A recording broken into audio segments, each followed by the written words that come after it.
Hi friends, welcome to Ambika Harish kitchen channel. ಎಲ್ಲರೂ ಹೇಗಿದ್ದೀರಾ? I hope ಎಲ್ಲರೂ ಚೆನ್ನಾಗಿದ್ದೀರಾ ಅಂತ ನಾನು ಭಾವಿಸ್ತೀನಿ. ನಾನು ಕೂಡ ಚೆನ್ನಾಗಿದ್ದೀನಿ. ಎಲ್ರಿಗೂ ಗೌರಿ ಗಣೇಶ ಹಬ್ಬದ ಆರ್ಥಿಕ ಶುಭಾಶಯಗಳು. ಯಾರೆಲ್ಲ ನನ್ನ ಚಾನಲ್ನ ಸಬ್ಸ್ಕ್ರೈಬ್ ಆಗದೆ ವಿಡಿಯೋಸ್ ನೋಡ್ತಾ ಇದ್ದರೆ ಪ್ಲೀಸ್ ಸಬ್ಸ್ಕ್ರೈಬ್ ಮಾಡ್ಕೊಂಡು ವಿಡಿಯೋಸ್ ನೋಡಿ ಮತ್ತು ನನ್ನ ಚಾನಲ್ನ ಸಪೋರ್ಟ್ ಮಾಡಿ ಅಂತ ಹೇಳ್ತೀನಿ. ಹಾಗೆ ನಮ್ಮ ಮನೇಲಿ ಗೌರಿ ಗಣೇಶ ಹಬ್ಬ ಹೇಗೆ ಮಾಡ್ತಾರೆ ಮತ್ತು ನಮ್ಮ ಅಮ್ಮನ ಮನೇಲಿ ಗೌರಿ ಗಣೇಶ ಹಬ್ಬ ಹೇಗೆ ಮಾಡ್ತಾರೆ ಅನ್ನೋದನ್ನು ಈ ವ್ಲಾಗಲ್ಲಿ ನೋಡೋಣ ಬನ್ನಿ ಫ್ರೆಂಡ್ಸ್. ಹಾಗೆ ನಮ್ಮ ಮನೇಲಿ ಅಂದರೆ ನಮ್ಮ ತಾಯಿ ಮನೇಲಿ ಏನೇನು ಅಡುಗೆ ಮಾಡಿದರು, ನಮ್ಮ ಮನೇಲಿ ಏನು ಅಡುಗೆ ಮಾಡಿದ್ವಿ ಅನ್ನೋದು ಮತ್ತು ನಮ್ಮ ಮನೆಗೆ ಯಾರು ಬಂದಿದ್ರು ಅನ್ನೋದನ್ನು ಈ ವ್ಲಾಗಲ್ಲಿ ನೋಡೋಣ. ಹಾಗೆ ಮನೆಯಲ್ಲಿ ಗಣೇಶ ಗೌರಿ ಹಬ್ಬದ ಪೂಜೆ ಮತ್ತು ಗೌರಿ ಹಬ್ಬಕ್ಕೆ ನಾವು ಉತ್ತಕ್ಕೆ ತನಿ ಎರಿತೀವಿ. ವರ್ಷನೂ ಕೂಡ ತನಿ ಎರಿತೀವಿ. ಮತ್ತು ನಮ್ಮ ಮನೆಗೆ ನಮ್ಮ ಚಿಕ್ಕಮ್ಮ ಮತ್ತು ನಮ್ಮ ಚಿಕ್ಕಪ್ಪ ಎಲ್ಲರೂ ವರ್ಷನೂ ಬರ್ತಾಯಿದ್ರು. ಈ ವರ್ಷ ಮಿಸ್ ಆಯಿತು, ಯಾಕಂದರೆ ಅವರು ಎಲ್ಲೋ ಕೆಲ್ಸಕ್ಕೆ ಹೋಗಬೇಕಾಗಿತ್ತು, ಹಂಗಾಗಿ ಅವರು ಬಂದಿರಲಿಲ್ಲ. ಅದಕ್ಕೆ ನಾವು ಮನೇಲಿರೋರು ಮಾತ್ರ ನಮ್ಮ 6 ಜನ ಇರೋರು ಹೋಗಿ ಇಲ್ಲಿ ಮುಕ್ತಿನಾಗಲೆ ಟೆಂಪಲ್ ಇದೆ, ಅಲ್ಲೇ ಹೋಗ್ಬಿಟ್ಟು ಉತ್ತಕ್ಕೆ ತನಿ ಎರ್ಕೊಂಡು ಬರ್ತೀವಿ. ಇಲ್ಲೆಲ್ಲ ಪೂಜೆ ಎಲ್ಲ ಮಾಡಿ ಮತ್ತು ಉತ್ತಕ್ಕೆ ಹಾಲೆಲ್ಲ ಹಾಕಿ ಮತ್ತು ಚಿಕ್ಕಪ್ಪ ಚಿಕ್ಕಮ್ಮ ಅಂದರೆ ನಮ್ಮ ಯಜಮಾನ್ರು ಇದ್ದಾರಲ್ಲ, ಅವ್ರ ಅಕ್ಕ ಮತ್ತು ಅವ್ರ ಭಾವ, ಅವರು ವರ್ಷ ಬರ್ತಾಯಿದ್ರು. ಈ ವರ್ಷ ಮಿಸ್ ಆಯಿತು ಅಷ್ಟೇ. ಈಗ ಪೂಜೆ ಎಲ್ಲ ಮುಗಿಸ್ಕೊಂಡು ಈಗ ಅಮ್ಮನ ಮನೆಗೆ ಹೋಗ್ತೀವಿ. ಅಲ್ಲೂ ಕೂಡ 9 ಗಂಟೆ ಅಷ್ಟರಲ್ಲಿ ಪೂಜೆಗೆ ಬನ್ನಿ ಅಂತ ಹೇಳಿದರು. ಹಾಗಾಗಿ ನಾನು ಕೂಡ 9 ಗಂಟೆ ಅಷ್ಟರಲ್ಲಿ ಮನೆಯೆಲ್ಲ ಕ್ಲೀನ್ ಮಾಡಿ ಮನೆಯಲ್ಲೆಲ್ಲ ಪೂಜೆ ಮಾಡಿ ಉತ್ತದ ಹತ್ರ ಹೋಗಿ ತನಿ ಎರೆದ್ಬಿಟ್ಟು ಈಗ ನನ್ನ ತಮ್ಮ ಬಂದಿದ್ದಾನೆ ಕರ್ಕೊಂಡೋಗೋದಕ್ಕೆ.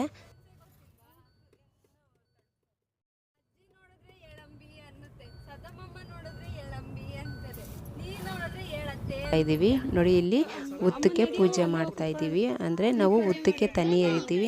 ನಮ್ಮ ಮನೆಯಲ್ಲಿ ನನ್ನ ಗಂಡನ ಮನೆಯಲ್ಲಿ ಎಲ್ಲ ಪೂಜೆ ಎಲ್ಲ ಮುಗಿಸ್ಕೊಂಡು ಇಲ್ಲಿ ಬಂದು ನಾನು ಪೂಜೆಗೆ ಜಾಯ್ನ್ ಆಗಿದ್ವಿ. ಮಕ್ಕಳೆಲ್ಲ ರೆಡಿ ಆಗಿದ್ದಾರೆ ಮತ್ತು ನಾವು ಕೂಡ ಇಲ್ಲಿ ಬಂದಿದ್ದೀವಿ. ತುಂಬ ಜನ ಬಂದು ಇಲ್ಲಿ ಉತ್ತಕ್ಕೆ ತನಿ ಎರೆದ್ಬಿಟ್ಟು ಹೋಗಿದ್ರು. ನಾವು ವರ್ಷ ಕೂಡ ಇಲ್ಲೇ ತನಿ ಎರೆಯೋದು. ನಾವು ಚಿಕ್ಕ ವಯಸ್ಸಿಂದ ಕೂಡ ಇಲ್ಲಿ ದೇವಸ್ಥಾನ ಇದೆ. ಆ ದೇವಸ್ಥಾನದ ಹತ್ರ ಫಸ್ಟು ಇಲ್ಲಿ ನೋಡಿ ನಿಮಗೆ ಕಾಣಿಸ್ತಾ ಇದೆ ಶನಿಮಹಾತ್ಮ ದೇವಸ್ಥಾನ, ಅಲ್ಲಿ ಫಸ್ಟ್ ಉತ್ತ ಇತ್ತು. ಆಮೇಲೆ ಆ ಉತ್ತದ ಹತ್ರನೇ ಶನಿಮಹಾತ್ಮ ದೇವಸ್ಥಾನ ಮಾಡಿದ್ರು. ಹಂಗಾಗಿ ಅದ್ರ ಮುಂದೆ ಈಗ ಉತ್ತ ಇದೆ. ಅಲ್ಲಿ ನಾವು ವರ್ಷ ಕೂಡ ಇಲ್ಲೇ ಬಂದು ಪೂಜೆ ಮಾಡ್ಕೊಂಡು ಹೋಗೋದು. ನಮ್ಮ ಮನೆಯವರೆಲ್ಲರೂ ಬಂದು ಪೂಜೆ ಮಾಡ್ಕೊಂಡು ಹೋಗೋದು. ಇಲ್ಲೆಲ್ಲ ಪೂಜೆ ಮಾಡಿ ಹಾಲೆಲ್ಲ ಹಾಕಿ ಮತ್ತು ಪ್ರಸಾದ ಎಲ್ಲ ಇಟ್ಬಿಟ್ಟು ಪೂಜೆ ಮಾಡ್ಕೊಂಡು ಹೋಗ್ತೀವಿ.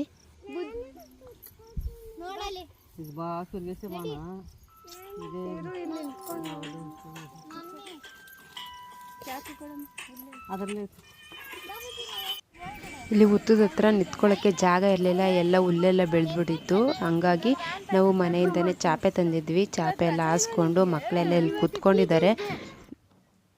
ಇಲ್ಲೆಲ್ಲ ಪೂಜೆ ಎಲ್ಲ ಮುಗೀತು. ಈಗ ಬಂದು ಎಲ್ಲರಿಗೂ ಪ್ರಸಾದ ಕೊಟ್ಟು ಪ್ರಸಾದ ತಿಂದ್ಬಿಟ್ಟು ಮತ್ತೆ ಮನೆಗೆ ಹೋಗ್ತೀವಿ. ಇಲ್ಲಿ ಕೋಸಂಬರಿ ಮತ್ತು ಅವಲಕ್ಕಿ ಪ್ರಸಾದ, ಎಳ್ಳುಂಡೆ ಮತ್ತು ಅಕ್ಕಿ, ಎಳ್ಳು ಮತ್ತು ಬೆಲ್ಲ ಎಲ್ಲ ಮಿಕ್ಸ್ ಮಾಡಿ ತನಿ ಎರೆಯೋದಕ್ಕಂತಲೇ ದೇವ್ರಿಗೆ ಸಪ್ರೇಟಾಗಿ ಅದನ್ನು ಮಾಡ್ತೀವಿ. ಅದನ್ನು ಮಾಡಿ ಇವಾಗ ಎಲ್ಲರಿಗೂ ಕೈಗೆ ಹೂವೆಲ್ಲ ಕಟ್ಟಿ ನಮ್ಮ ಅತ್ತಿಗೆ ನೋಡಿ, ನಮ್ಮ ಅತ್ತಿಗೆ ಹೂವು ಎಲ್ಲ ಕಟ್ತಾ ಇದ್ದಾರೆ. ಹೂವೆಲ್ಲ ಕಟ್ಟಿ ಪ್ರಸಾದ ಎಲ್ಲ ತಿಂದ್ಬಿಟ್ಟು ಮತ್ತೆ ಮನೆಗೆ ಹೋಗ್ತೀವಿ.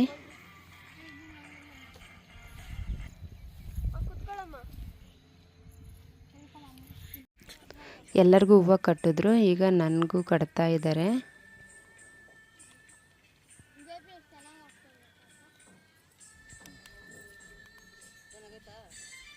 ನಾನು ನಮ್ಮ ಅತ್ತಿಗೆಗೂ ಕೂಡ ಕಟ್ತೀನಿ. ಕಟ್ಬಿಟ್ಟು ಅಲ್ಲೇ ಕೂತು ಪ್ರಸಾದ ತಿಂದ್ಬಿಟ್ಟು ಒಂದು ಸ್ವಲ್ಪ ಹೊತ್ತು ಅಲ್ಲೇ ಇದ್ದು ಆಮೇಲೆ ಮನೆಗೆ ಹೋಗ್ತೀವಿ. ಮಕ್ಕಳೆಲ್ಲ ಚೆನ್ನಾಗಿ ರೆಡಿಯಾಗಿದ್ದರು.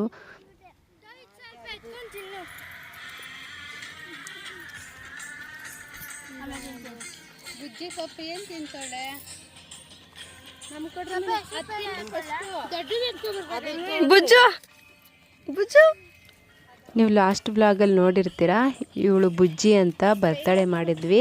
ನನ್ನ ತಮ್ಮನ ಮಗಳು ಇದು. ಮತ್ತು ಇನ್ನು ಇಲ್ಲಿರೋಳು ನಮ್ಮ ತಮ್ಮನ ಮಗಳೇ ಸಾನ್ವಿ ಅಂತ. ಅಮ್ಮನೇ ಎಲ್ಲರಿಗೂ ಪ್ರಸಾದ ಹಂಚ್ತಾ ಇದ್ದಾರೆ.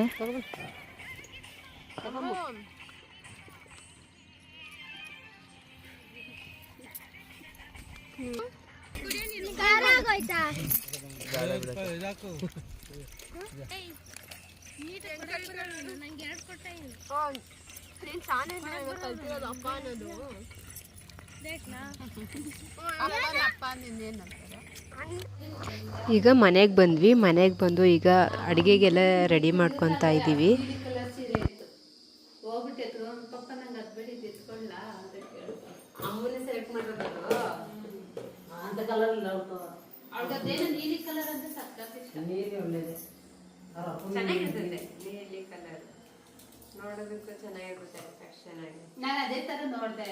ನೋಡಿ ನೋಡಿ ಎಲ್ಲ ಕಟ್ ಮಾಡಿ ಹಾಕ್ತಾವ್ರೆ.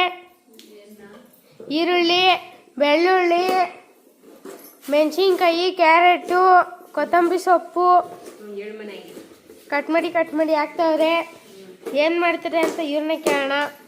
ಏನು ಮಾಡ್ತಿದ್ಯಾ ಅತ್ತೆ? ಏನು ಮಾಡ್ತಿದ್ಯಾ ಆಂಟಿ? ನುಗ್ಗೆಕಾಯಿ ಸಾರು ಮತ್ತೆ ಪಲಾವ್. ಏನು ಸ್ಪೆಷಲ್ ಇಲ್ವಾ? ತಿಂದು ಬೋರ್ ಆಗೋಗೈತೆ. ವರಲಕ್ಷ್ಮಿ ಹಬ್ಬದ ಎಷ್ಟು ವೇಸ್ಟ್ ಮಾಡಿದ್ರು ಗೊತ್ತಾ? ಏನು ತಿಂದಿಲ್ಲ, ಸುಮ್ಮನೆ ಕೇಳ್ತಾನೆ. ಒಬ್ಬಟ್ಟು ಇಷ್ಟ ಇಲ್ಲ. ಅಡುಗೆ ಏನೇನು ಮಾಡಿದ್ದೀವಿ ಅಂದರೆ ಪಲಾವ್, ಕಾಬೂಲ್ ಕಡಲೆ ಉಸ್ಲಿ ಮತ್ತು ಅನ್ನ, ನುಗ್ಗೆಕಾಯಿ ಸಾಂಬಾರು, ಶಾವಿಗೆ ಪಾಯಸ, ಮುದ್ದೆ, ಅಲಸಂದೆ ಕಾಳು ಸಾರು ಮತ್ತು ಬಜ್ಜಿ, ಹಪ್ಪಳ, ಕೋಸಂಬರಿ ಇಷ್ಟೆಲ್ಲ ಮಾಡಿದ್ವಿ.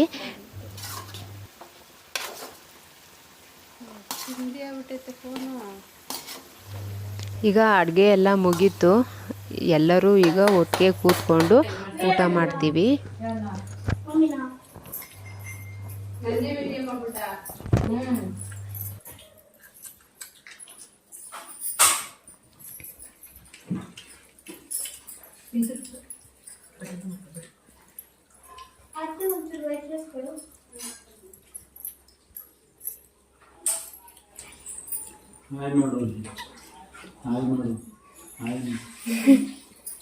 ಹಾಯ್ ಮಾಡು ನನಗೆ ನೀವು ಮುತ್ಕಿ ಥರ ಅನ್ನ ಸಾರು ಬಿಟ್ರೆ ಬೇರೆ ಯಾವುದು ಬೇಡ. ಅಮ್ಮದು ಊಟ ಶುರು ಮಾಡ್ಬಾರೆ ಅಕ್ಕ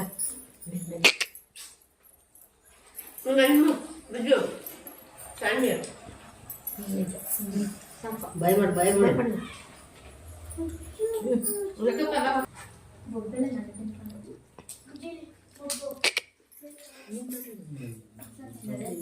ఇక్కడ చూడు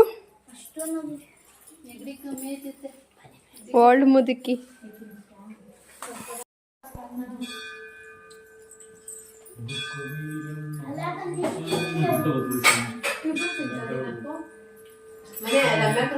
ಮುಖ ತೋರ್ಸ್ರಿ. ಎರಡೆರಡು ಇಟ್ಕೊಂಡು ತಿಂತಿದ್ದೀರಾ ತಟ್ಟೆಗಳನ್ನ.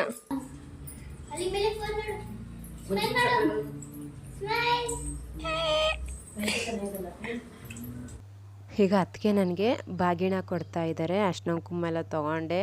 ಆಮೇಲೆ ಮತ್ತು ಅಣ್ಣ ಮತ್ತು ಅತ್ತಿಗೆ ಇಬ್ಬರು ಸೇರಿ ನನಗೆ ಬಾಗಿಣ ಕೊಟ್ಟರು. ತುಂಬ ಖುಷಿ ಆಯಿತು ಅಣ್ಣನ ಕೈಲಿ ಮತ್ತು ಅತ್ತಿಗೆ ಕೈಯಲ್ಲಿ ಈ ಥರ ತಗೊಂಡಿರೋದಕ್ಕೆ. ಮತ್ತು ಅಣ್ಣನಿಗೆ ಕಾಲು ಮುಗಿದು, ಅಮ್ಮನಿಗೂ ಕಾಲು ಮುಗಿದು ಮತ್ತು ಅಲ್ಲಿಂದ ಮನೆಗೆ ಬಂದೆ. ಮನೆಗೆ ಬರೋಷ್ಟರಲ್ಲಿ 8 ಗಂಟೆ ಆಗಿತ್ತು. ಇದು ನೆಕ್ಸ್ಟ್ ದಿನ ವ್ಲಾಗ್. ಇದು ಗಣೇಶನ ಹಬ್ಬದ ದಿನ. ಗಣೇಶನಿಗೆಲ್ಲ ಈ ಥರ ಎಲ್ಲ ಹೂವೆಲ್ಲ ಪೋಣಿಸಿ ಹಾಕಿ ಮತ್ತು ಗಣೇಶನಿಗೆಲ್ಲ ಡೆಕೋರೇಷನ್ ಮಾಡಿ, ಮತ್ತು ಇಲ್ಲಿ ಪಕ್ಕದಲ್ಲೇ ಇದು ಗಣೇಶನ ಕೂರಿಸಿದ್ರು. ಅಲ್ಲಿ ಪ್ರಸಾದ ಎಲ್ಲ ಮಾಡಿ ನೈವೇದ್ಯಕ್ಕೆಲ್ಲ ಮೋದಕ ಮಾಡಿದ್ದೆ. ಮೋದಕನು ಮತ್ತು ಕೋಸಂಬರಿ ಮತ್ತು ಉಸ್ಲಿ ಎಲ್ಲ ಮಾಡಿದ್ದೆ. ಅದನ್ನು ಕೂಡ ಎತ್ಕೊಂಡೋಗಿ ಅಲ್ಲಿ ಪೂಜೆ ಮಾಡಿಸಿ ಮನೆಗೆ ಚಿಕ್ಕಮ್ಮ ಮತ್ತು ಚಿಕ್ಕಮ್ಮನ ಮಗ ಬಂದಿದ್ದರು. ಮತ್ತು ಅವರು ಯಜಮಾನ್ರು ಬಂದಿರಲಿಲ್ಲ. ಅಂದರೆ ನಮ್ಮ ಯಜಮಾನ್ರಿದ್ದಾರಲ್ಲ ಅವ್ರ ಅಕ್ಕ ಮತ್ತು ಮಗ ಬಂದಿದ್ದರು. ಅವರು ಭಾವ ಬಂದಿರಲಿಲ್ಲ, ಏನೋ ಕೆಲಸ ಇದೆ ಅಂತ ಎಲ್ಲೋ ಹೋಗಿದ್ರು. ಮತ್ತು ನಾನು ಮನೆಯಲ್ಲೆಲ್ಲ ಅಡುಗೆ ಮಾಡಿ ಅವ್ರಿಗೂ ಊಟ ಕೊಟ್ಟು ಅಷ್ಟರಲ್ಲಿ ಅತ್ತಿಗೆ ಬಂದರು. ಅತ್ತಿಗೆಗೂ ಕೂಡ ಅರ್ಶಿನ ಕುಂಕುಮ ಎಲ್ಲ ಕೊಟ್ಟು ಅವರು ಹೋದರು. ಅವರು ಹೋದ್ಮೇಲೆ ಮತ್ತು ನಮ್ಮ ಚಿಕ್ಕಮ್ಮ ಇದ್ದರು, ಅವರು ಹೋಗ್ತೀನಿ ಅಂದರು. ಆಗ ಅವ್ರಿಗೂ ಕೂಡ ಬಾಗಿನ ಕೊಟ್ಟು ಕಳಿಸಿದ್ವಿ. ನಮ್ಮ ಯಜಮಾನ್ರು ಮತ್ತು ನಾನು ಇಬ್ಬರು ಸೇರಿ ಬಾಗಿನ ಕೊಟ್ವಿ. ಅವ್ರಿಗೆ ನಮಸ್ಕಾರ ಎಲ್ಲ ಮಾಡ್ಕೊಂಡ್ವಿ.